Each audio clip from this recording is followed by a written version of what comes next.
In this lesson, we'll get back to our main project, and we'll take a look at the process of using image-based lighting inside of Cinema 4D.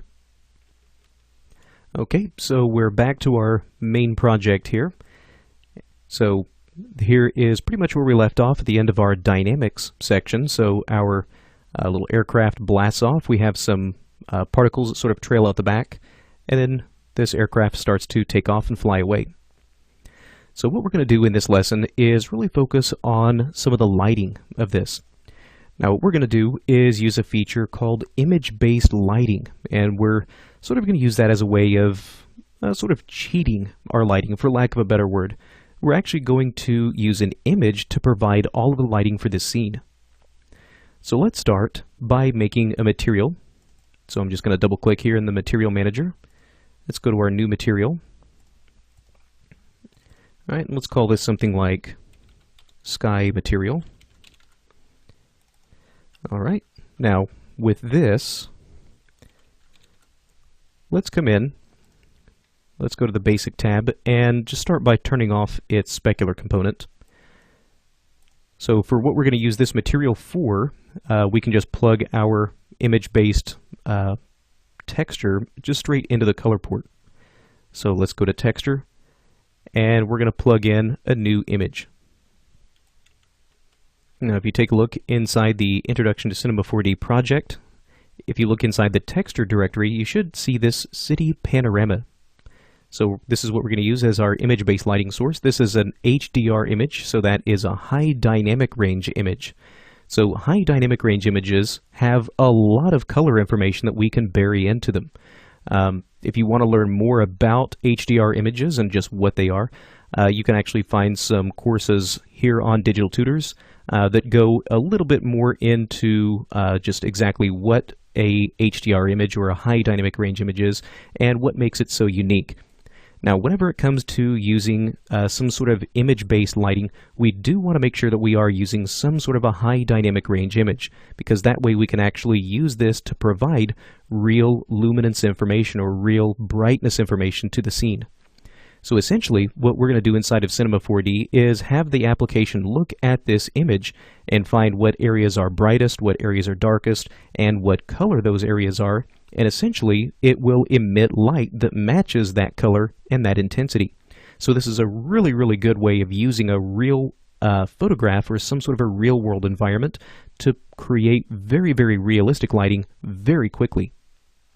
So now that we have this set up, what we need to do now is create some sort of an environment for this light to be able to cast from. So to do that, we're going to go up here and create just a basic sky. So there's our sky, and on this sky, we're going to connect the sky material. So just click, drag that directly on there, and there we go. So if we come in here and render this out, Alt-R on my keyboard again to use my interactive render region, you can see the sky back here is actually using our image. So if we come here maybe to a different angle, we can see just what we have here. Now to make this a little bit easier to see, I'll go back to my sky material. Let's go over to the editor tab and take the preview size maybe up a little bit higher. That should make this a little bit easier for you to see here in the viewport. Previously it was a pretty sort of pixelated image. But if you take a look at what we have here, this sky now has this image connected to it. And this is a panoramic image that is really designed to be wrapped around a sphere. And again, if you want to learn more about the process of creating images like this, we actually do have some courses on Digital Tutors that will kind of go into this process in a little bit more depth. Okay, so everything is set up and in place. Now the one thing that I may want to do is come in now and just get this sky positioned so that this is a little bit more to my liking. So what I'll do is go to my sky, into the coordinate tab, and take the rotation for this, and sort of rotate this around. And what I'm doing is looking for this sort of bright area. This is actually a sun. Again, this was part of my image, and I'm just sort of rotating this so that maybe the sun is a little bit more behind my aircraft, sort of creating something a little bit more dramatic. There we go. And what I might do is take sort of this darker building and sort of rotate this to the point where it's actually sort of behind these particles. And what I'm hoping to do is generate maybe just a little bit more contrast in those areas to make these particles just a little bit easier to see. There we go. So those particles against that darker building, again, just makes it a little bit easier to see. Now looking at this, we really don't have any image-based lighting that is happening yet. That's actually a very specific feature that we need to turn on inside of Cinema 4D. We have the sky, we have everything in place, now we just need to turn the feature on. So to do this, we're going to go into our render settings. Now this can be found inside the render menu, and down toward the bottom we have Edit Render Settings. We can also use the keyboard shortcut for this, which is Control B, so B as in boy. So into my render settings, and to add the effect that we're looking for, we're going to go down to the effect button, click on that, and this pulls out this little menu where we can add all sorts of rendering effects to Cinema 4D. What we're looking for is global illumination. So let's add that, and that's pretty much all there is to it. So from here, inside global illumination, we have quite a few settings in here to go through. Now, we're not going to spend just a great deal of time talking about all these. We could easily dedicate an entire course just to going over all of these settings. So I'm not going to get too in-depth, but once we enable global illumination, we can come in here and choose a global illumination mode. Now this area has been overhauled inside of Cinema 4D R14. So if you're using an older version of Cinema 4D, this is going to look pretty different to you. One thing to make note of is that this global illumination feature is not a part of Cinema 4D Prime. So if you're using the Prime package, you won't have this feature, but if you're using any of the higher tier packages of Cinema 4D, you should have this. Now the one thing I probably will do is go in, and with the global illumination mode, you can see we do have a few to choose from here. And what I'm going to do is switch this to an irradiance cache plus a QMC. Now this stands for Quasi Monte Carlo, and essentially this is just one of the global illumination algorithms inside of Cinema 4D. Now because I do have objects moving and I do have camera movement, I'm going to go to this full animation option. So that way the calculation is done in a way to where it's just a little bit cleaner, a little bit more suited for animation, a little less possibility of flickering and things like that, which is a definite concern that we have to worry about whenever using this global illumination. Okay, so with this turned on, now what I can do is again Alt-R on my keyboard to use my interactive render region. And now you can see that Cinema 4D is going through, it's calculating the illumination, and right away, this is actually doing a pretty good job. So it's now taking this high dynamic range image that I have mapped as the sky, and again, as I mentioned, it's using now brightness information and color information that it's able to pull from this high dynamic range image and use that directly as illumination. So really, really nice feature.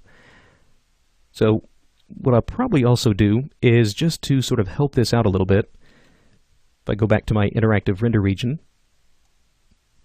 what I might do is actually create just sort of a additional light source to kind of help beef up some of the contact shadows and things like that. So one of the things that you'll notice, and this is sort of something that you need to be aware of whenever you're using image-based lighting, is the fact that once we set this up, it's usually not all that great at creating really, really hard shadows.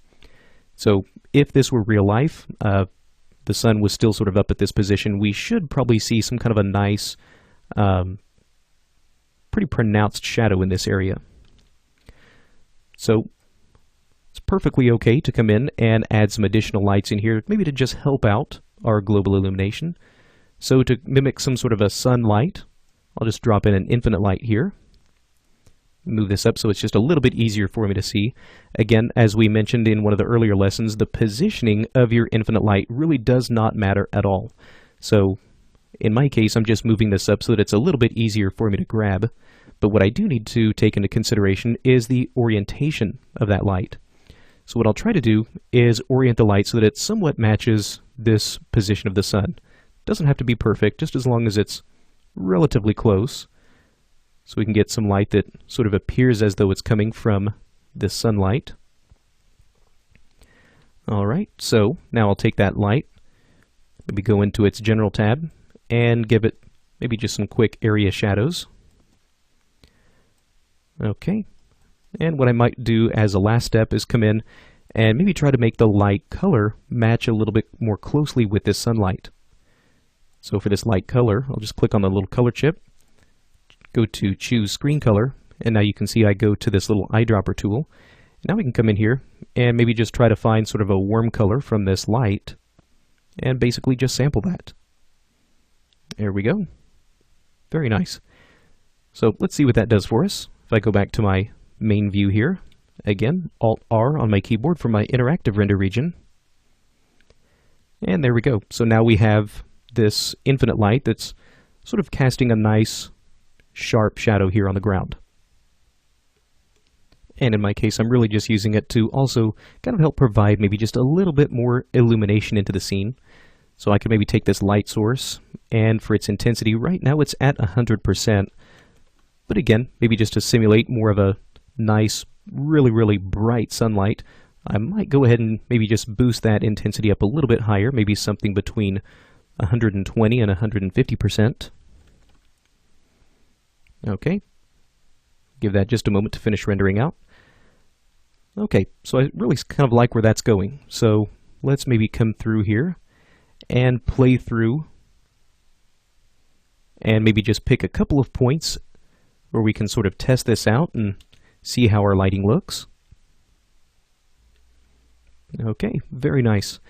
So really that's pretty much all there is to it. Now keep in mind that this global illumination that we're using now is fairly render intensive. So when it comes time to rendering out your still images and when it comes time to rendering out our animations, which is what we'll get into here in just a little bit, you will definitely notice a huge increase in your render time. So be aware that with pretty much everything when it comes to rendering, if it's going to make your scene look good, it probably also means it's going to take a little bit of extra time to render it. In the case of global illumination, it's going to take quite a bit of extra time.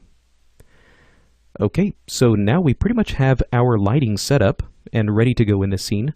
So what we'll start to do in our next lesson is focus on maybe just a couple of additional things that we can start to do to add just a few finishing touches to this before we set off our final render.